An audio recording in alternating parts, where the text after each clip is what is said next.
12장 20절에서 26절까지입니다.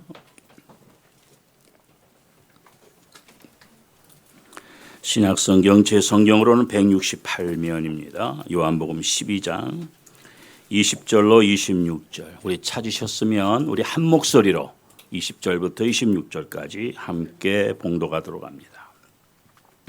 명절에 예배하러 올라온 사람들 중에 헬라인 몇이 있는데 저희가 갈릴리 베세대 사람 빌립에게 가서 청하여 가로되 선생이여 우리가 예수를 배웁고자 하나이다 하니 빌립이 안드레에게 가서 말하고 안드레와 빌립이 예수께 가서 여짜온대 예수께서 대답하여 가라사대 인자의 영광을 얻을 때가 왔도다. 내가 진실로 진실로 너에게 이르노니 한 알의 밀이 땅에 떨어져 죽지 아니하면 한 알 그대로 있고 죽으면 많은 열매를 맺느니라.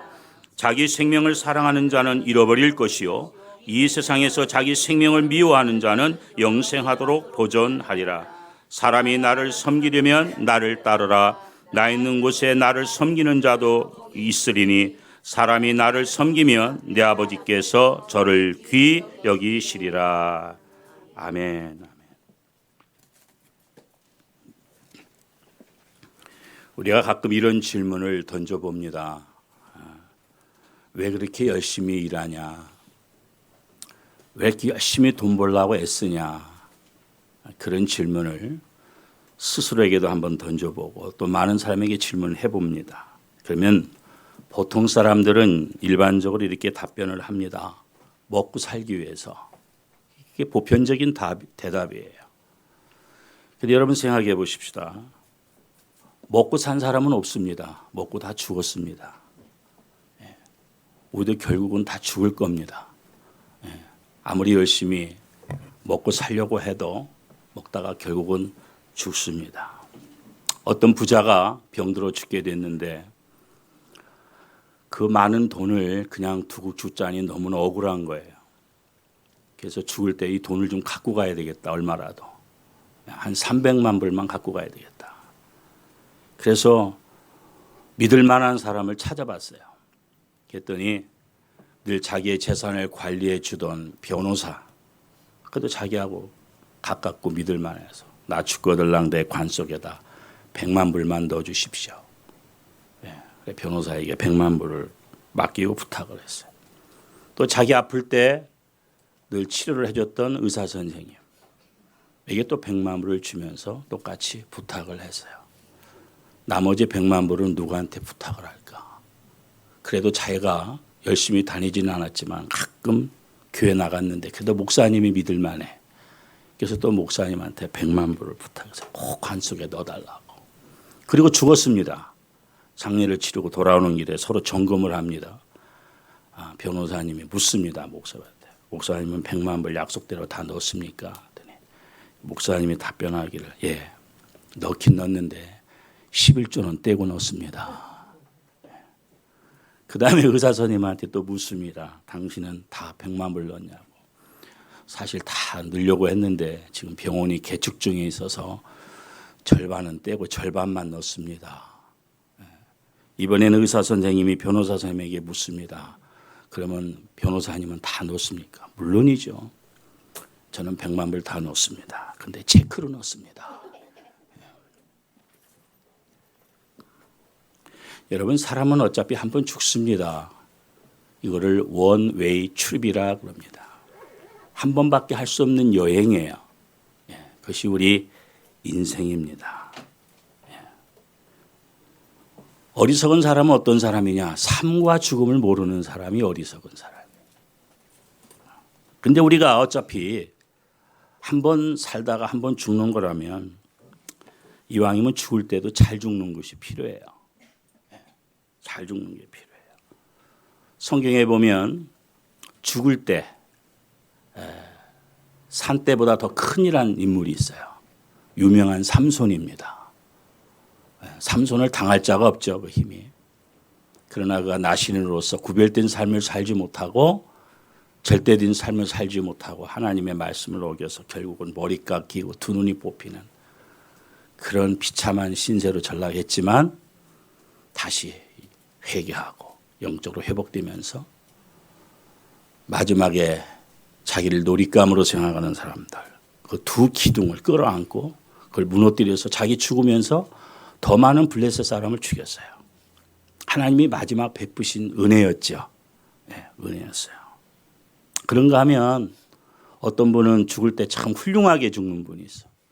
멋있게, 영적으로, 신앙적으로. 그 대표적인 인물이 스데반입니다. 스데반, 우리의 모델이죠. 성령 충만하고, 말씀 충만하고, 기도 충만하고, 원수를 향해서 용서해달라고 예수님과 같은 기도를 하고, 돌에 맞아 죽으면서도 천사가 같은 얼굴로 하늘을 우러러보고, 자기에게 돌을 던지는 사람을 쳐다보는 게 아니라 하늘에 계신 주님을 바라볼 때 그 얼굴이 천사와 같아. 그 스데반의 순교를 보면서 그걸 핍박하던 사울이 바울로 변하는 역사가. 사울은 자기 열심을 갖고 예수 믿는 사람을 잡아 가두고 죽이고 했지만 스데반의 순교를 보면서 많은 충격을 받았을 거예요. 야, 예수 믿는 사람이 저렇게도 죽을 수가 있구나. 나중에 부활의 주님을 만난 후에 스데반이 그래서 그렇게 천사의 얼굴로 그런 기도를 하며 죽을 수 있었구나. 여러분, 우리 그리스도인은요, 생명은 천하보다 귀하다고 말하지만 생명보다 더 귀한 건 그리스도인의 명예입니다. 그 명예예요. 사는 것보다 더 귀한 것이 그리스도인이라고 하는 하나님의 자녀라고 하는 명예죠. 오늘 말씀해 보니까 하늘의 밀이 땅에 떨어져 죽지 아니하면 하늘 그대로 있고 죽으면 어떻게 해요? 많은 열매를 맺는다. 죽어야 많은 열매를 맺는다 그랬어요. 예수님께서 이 귀한 말씀을 주시고 우리 주님이 이 진리의 말씀대로 그 길을 가셨어요. 십자가의 길을 가셨어요. 그래서 우리들이 산 겁니다. 아멘. 우리의 많은 죄인들을 살리셨어요.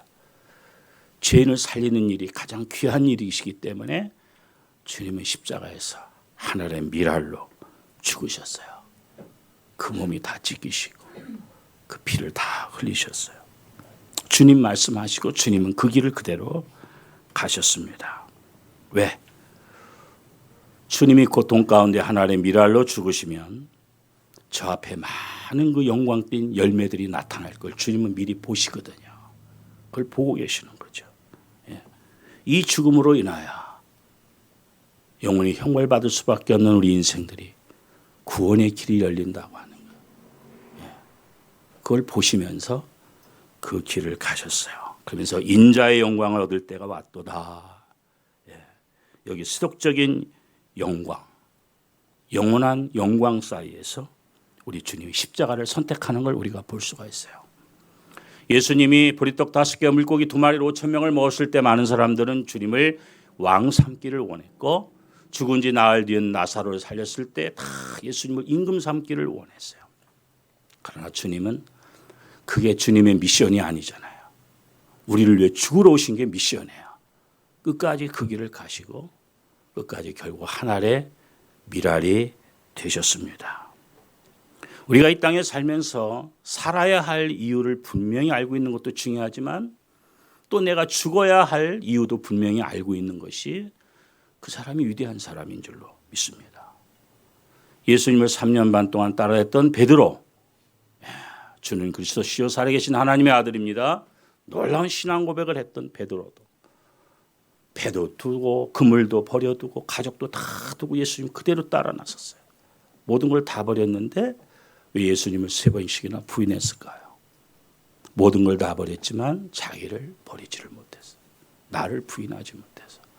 여러분, 우리가 주님을 위해서 포기한 거 많습니다. 버린 거 많습니다. 근데 마지막에 나까지 부인해야 돼요. 나 자신까지 버려야 마지막 주님을 부인하지 않을 수가 있어요. 그것이 우리의 믿음이 돼야 되고 주님 앞에서 결단이 돼야 됩니다. 한 가지 제가 역사적인 얘기를 소개하고자 합니다.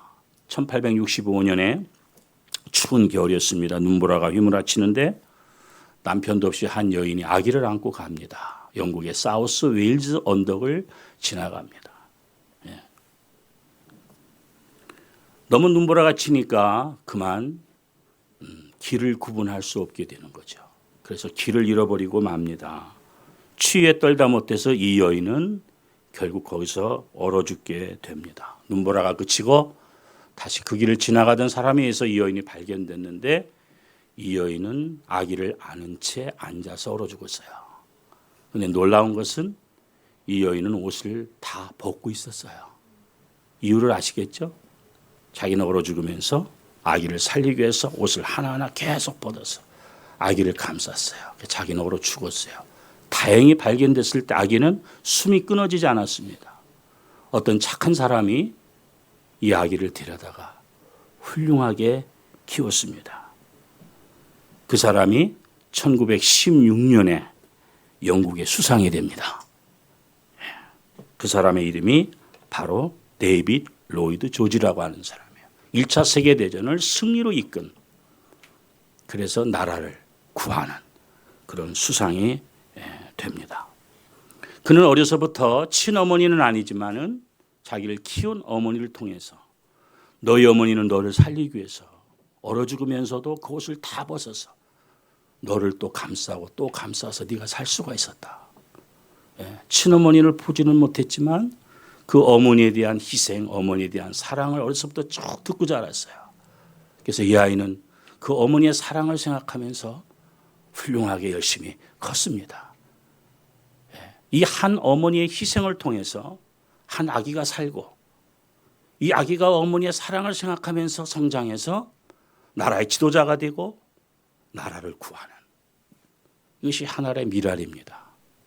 어머니의 하나에게 미랄이 돼서 아기를 살리고 이 한 아기가 훌륭히 성장해서 나라를 살리는, 많은 사람을 구하는, 이것이 썩어지는 하나의 미랄의 법칙인 것을 성경은 우리에게 말씀합니다. 여러분, 내가 죽어서 다른 사람이 살 수 있다면, 나 한 사람이 죽어서 여러 사람이 살 수 있다면, 하나의 미랄이 썩어서 많은 열매를 맺을 수 있다면 기꺼이 그것을 선택할 수 있는 길이 주님의 길이고 우리가 걸어갈 길인 줄로 믿습니다. 오늘 현실 속에서 내가 죽으면 우리는 내일 삽니다. 내가 죽으면 많은 사람이 삽니다. 바르게 죽으면 영광의 아침이 우리에게 옵니다. 이것이 우리들이 걸어가야 할 길입니다. 여러분, 어차피 현실은, 이 세상은 제한됐어요. 삶이 한정되어 있습니다.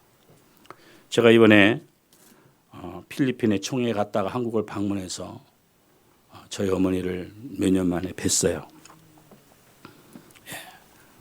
뵀는데 몇 년 전에는 한 3년 전에는 저를 알아보셨고 저 어릴 때 얘기를 하더라고요. 최근에 건 다 잊어버리시고 지금 한국 연세로 94이신데 이번에는 전혀 못 알아보세요. 전혀 못 알아보시고 어떻게 이렇게 주저앉다가 뼈가 부러져서 엉치뼈가 부러져 수술을 했는데 그냥 저하고 형님하고 갔는데 선생님 내가 언제 퇴원합니까? 이렇게 물으시는데 좀 마음이 아프지만 이게 인생이에요. 아무리 성경은 우리가 70이요 강건하면 80이라고 했어요. 더 길게 오래 산다고 합시다. 100세까지 산다고 합시다. 100살 살아도 영혼 속에 집어넣으면 제로예요. 그죠? 점과 같은 거예요. 그런 시간을 우리가 삽니다. 이것이 오늘의 우리의 삶이에요. 내일의 삶은 영원한 것입니다. 여기에 우리의 선택이 있어요. 우리 사람은 B와 D 사이에 C라고 그러잖아요. birth, 태어나서, D, 죽음 사이에, 태어나서 죽는 순간까지 C, 초이스예요. 그것이 우리 인생의 삶이에요. 뭘 선택하느냐. 그때그때. 우리는 우리 주님과 같이 선택하고 주님과 같은 그 길, 그것이 미랄의 길입니다. 썩어지는 미랄의 길이에요. 이건 힘들고 어렵고 희생이 따르는 거죠. 여기에 영광이 있고 하나님이 기뻐하는 일이 있고 하나님의 뜻이 이루어지는 줄로 믿습니다. 우리가 하나님의 미랄이 되기 위해서 몇 가지 기본적인 태도가 필요한데, 첫째는 우리가 하나님을 더욱 사랑해야 되겠다. 사랑만이 위대한 일을 이룰 수가 있어요. 사랑보다 더 중요한 건 없습니다. 여러분, 우리가 섬기는 일, 희생하는 일, 사랑 없이 있을 수 없어요. 부모가 자식을 누구보다도 사랑하니까 기꺼이 희생하고 기꺼이 헌신하는 거예요. 그러면서도 더 부족해서 뭘 더해주고 싶어가지고 그게 부모 마음 아닙니까? 그게 사랑이기 때문에 그래요. 사랑하지 않는데 어떻게 희생이 나오고 헌신이 나옵니까? 사랑하면 그 희생 헌신이 더 부족함을 느낄 수 있지. 그것 때문에 불평불만이 나올 수가 없는 것이죠. 베드로는 예수님을 3번 부인했지만 우리 주님은 베드로를 한마디 책망 않고 마지막 부활하셔서 마지막 사명을 주실 때 시몬아 베드로야 네가 다른 사람보다 날 더 사랑하냐? 사랑하냐고만 물어요. 더 사랑한다고 할 때 거기에 사명을 맡겨요.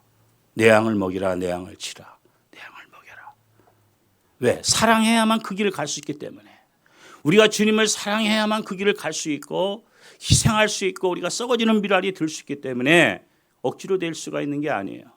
그러나 주님 사랑하면 지금보다 더 사랑하면 더 충성할 수 있고 지금보다 주님을 더 사랑하면 더 헌신할 수 있고 지금보다 주님을 더 사랑하면 더 주님을 위해서 희생이 가능합니다.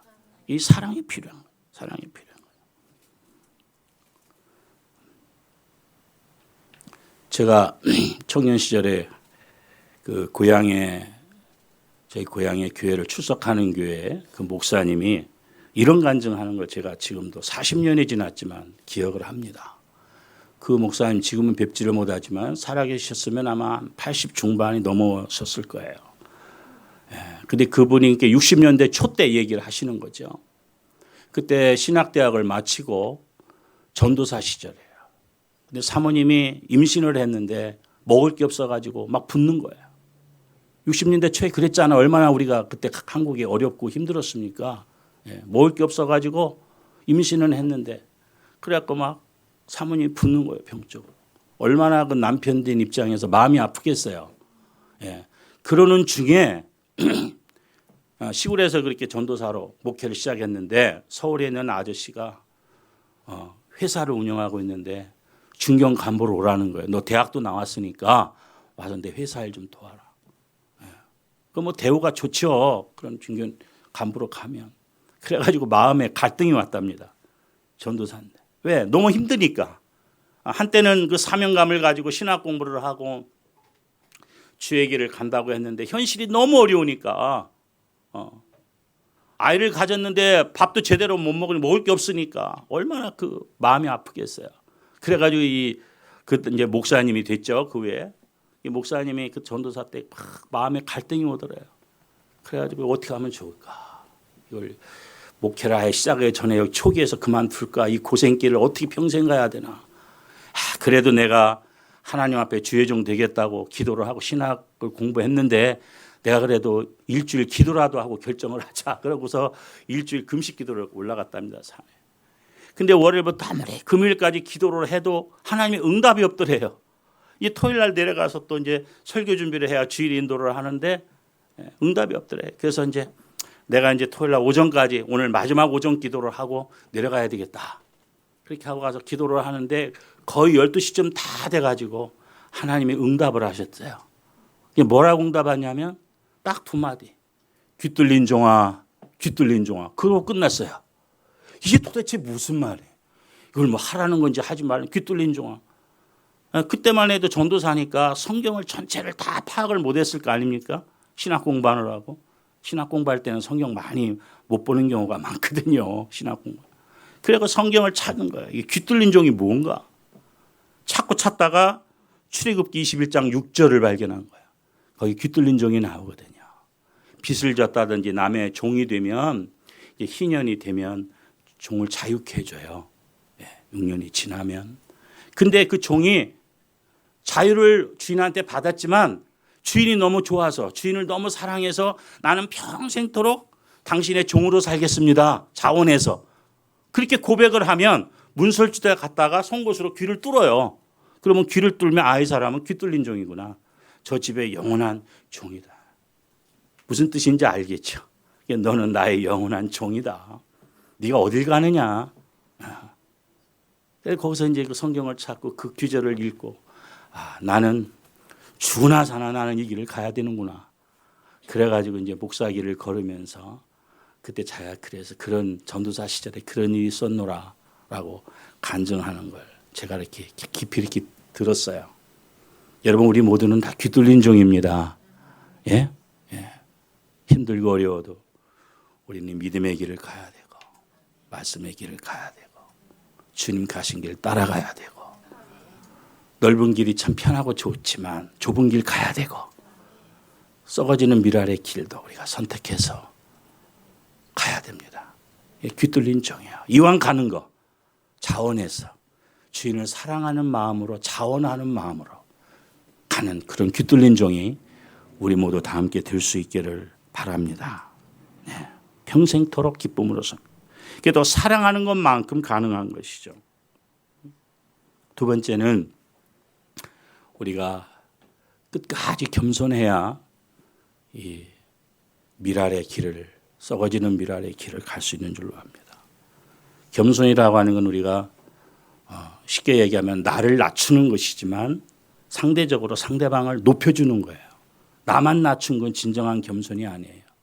나는 낮추고 상대방은 높여주는 거. 이게 성경적인 겸손입니다. 겸손의 열매는 또 순종으로 나타납니다. 아브라함은 독자 이삭까지도 100세에 낳은 이삭까지도 하나님이 바치라고 할 때 모리아산으로 데려가서 바칩니다. 쇼업이 아니었어요. 그대로 칼로 내리 꽂으려고 할 때 하나님이 급하게 아브라함을 두 번 부르시는 거예요. 너 그한테 아이한테 손대지 마라. 정말 네가 나를 경외하는 줄 내가 알겠다. 하나님이 테스트한 거죠. 그 테스트를 통과했어요.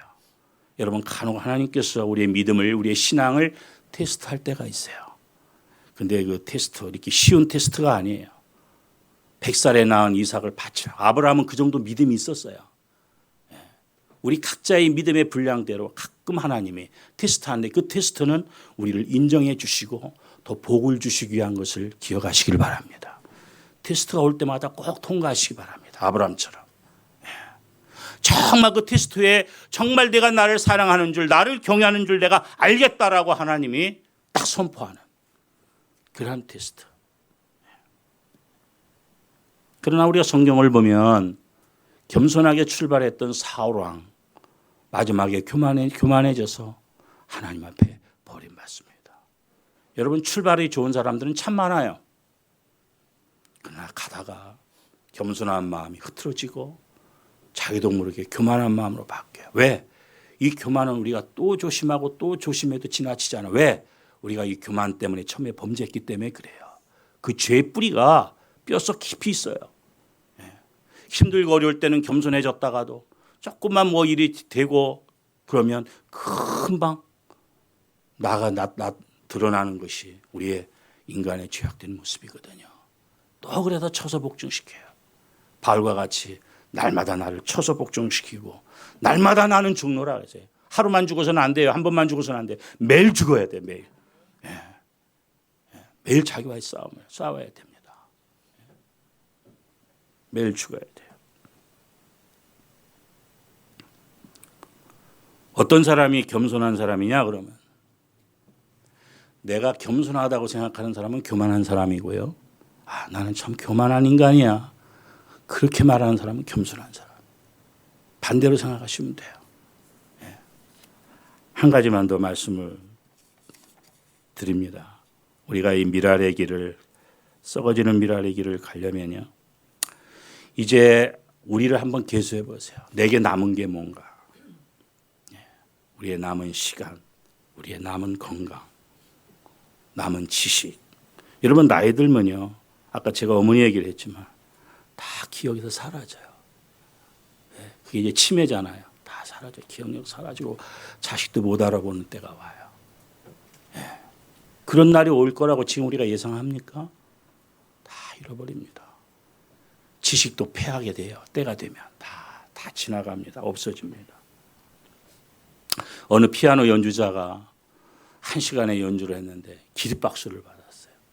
왜 그런지 압니까? 이 피아노 연주자는 왼손 하나로 연주를 했어요. 오른손이 없는데 피아노 연주자가 됐어요. 그러니까 보통 사람은 두 손으로도 치기 힘든 피아노를 어떻게 한 손으로 치느냐. 근데 이 연주자는 오른손 없지만 왼손이 남아있지 않느냐. 우리가 그런 의식을 좀 가질 수 있기를 바랍니다. 예. 한 손이 없다고 생각하기보다는 아직 한 손이 있다. 예. 우리가 하나님의 일을 하는 사람들이 꼭 기억해야 될 건 뭐냐. 과거에 비해서 내게 없어진 게 많아요. 과거에는 재산도 많았지만 지금은 재산도 없어졌을 수도 있어요. 예. 없어진 것 중에도 아직 남은 게 있잖아요. 우리가 세상을 이 복잡한 세상 어떻게 다 알겠어요. 모르는 중에도 우리가 아는 게 있잖아요. 예. 우리가 많은 것 할 수 없다 하지만 내가 할 수 있는 게 있잖아요. 예. 많은 세월이 흘러가고 인생의 시간이 흘러갔지만 아직 남은 시간이 있잖아요. 죽지는 않았잖아요. 이런 남은 시간들, 남은 지식, 이런 남은 것들을 우리가 주님 앞에서 극대화시키자는 거예요. 그걸 집약해가지고. 예. 건강도 옛날만 못해요. 소유도 옛날만 못해요. 모든 게 남은 게 얼마 없지만 그걸 집약해서 그걸 극대화해가지고 우리가 주의 일에 힘쓴다면 그걸 가지고 주님을 섬기고 충성하고 봉사하고 섬긴다면 주님 얼마나 기뻐하실까. 주님은 우리에게 없는 거 요구하시잖아.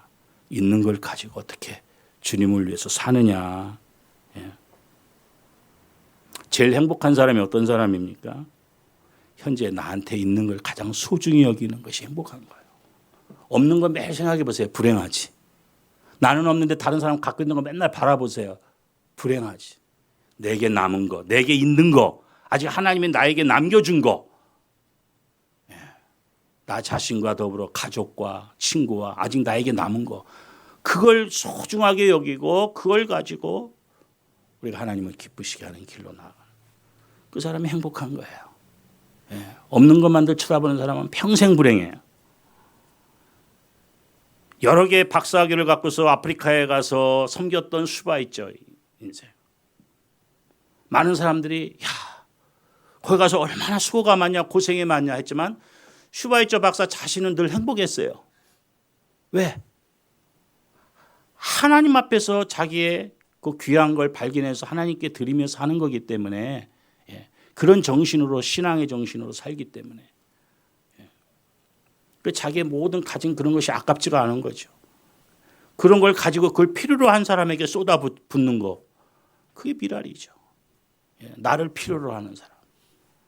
그걸 위해서 내 있는 걸 갖다 쏟아붓는 거. 영혼들을 위해서 나를 필요로 하는 사람을 위해서 내 사랑이 필요한 사람, 내 도움이 필요한 사람.